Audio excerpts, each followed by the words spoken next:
Треба да се смени погледот на светот. Ја прашав Анастасија која е таа жена поради која имала кавге со дедо и зошто никако не може да воспостави контакт со неа и зошто таа воопшто е потребна. Разбираш, Анастасија ја почна својата приказна. Многу е важно кога двајца луѓе ги соединуваат своите животи да имаат меѓусебна духовна привлечност. За жал, секогаш се започнува со телесното. Например, ти си видел убава девојка и си посакал да се зближите. Човекот во неа, незината душа, се уште не си ги видел. Луѓето често ги соединуваат своите судбини само врз основа на телесната привлечност. Таа брзо поминува или преминува во нешто друго. Тогаш, што ги поврзува луѓето? Не е толку сложено да се најде близок по духот со кој може да се најде вистинската среќа, иако во вашиот технократски свет постојат многу пречки. Таа жена со која се обидувам да воспоставам врска живее во голем град, редовно патува секогаш на исто место, веројатно на работа.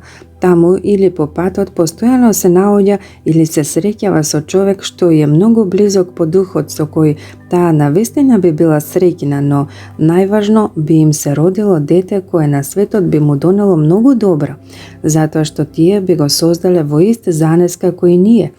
Но тој маж никако да собере храброст да и преиде, а и самата таа често е виновна за тоа.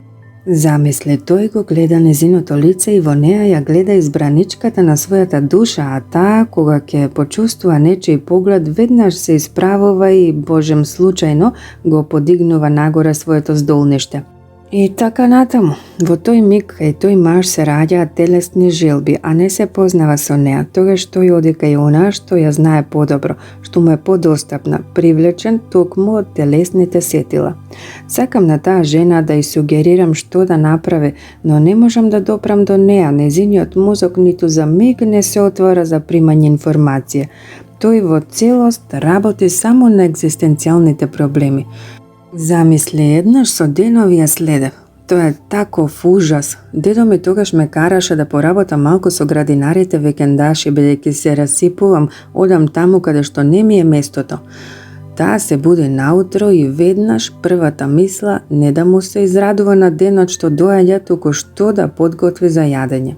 Се нервира поради тоа што нема ништо за јадење, потоа се нервира затоа што и недостига нешто со што вие наутро се мачкате, може би крема, може би некоја шминка, цело време мисли како да го набави тоа. Вечно доцни и постојано трча, мислејќи да не побегне едниот или другиот превоз. На тоа место во кое постојано оди, незиниот мозок е многу преоптоварен, како да ти кажам, по моје мислење со глупости.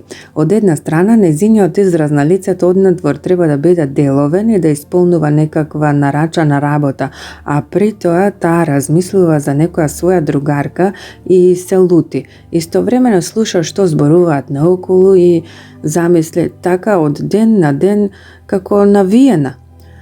Враќајќи се дома, кога ќе ја видат, се преправа дека е среќна жена, но самата таа постојано размислува за проблемите, за шминката, гледа гардероба по продавниците и тоа таква која ќе ги открие разголените убавини, предпоставувајќи дека од тоа ќе произлезе некакво чудо, иако во незиниот случај излегува обратно.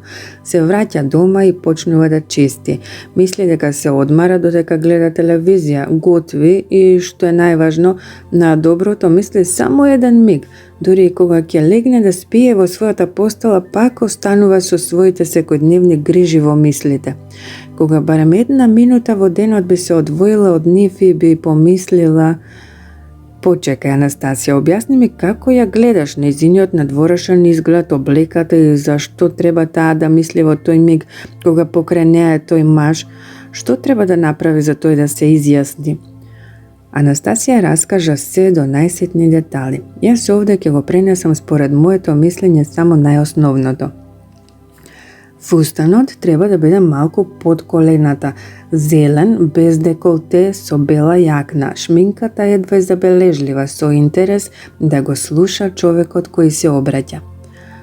Само тоа? Ја прашав слушајќи го толку едноставното објаснување. Тогаш Анастасија забележа.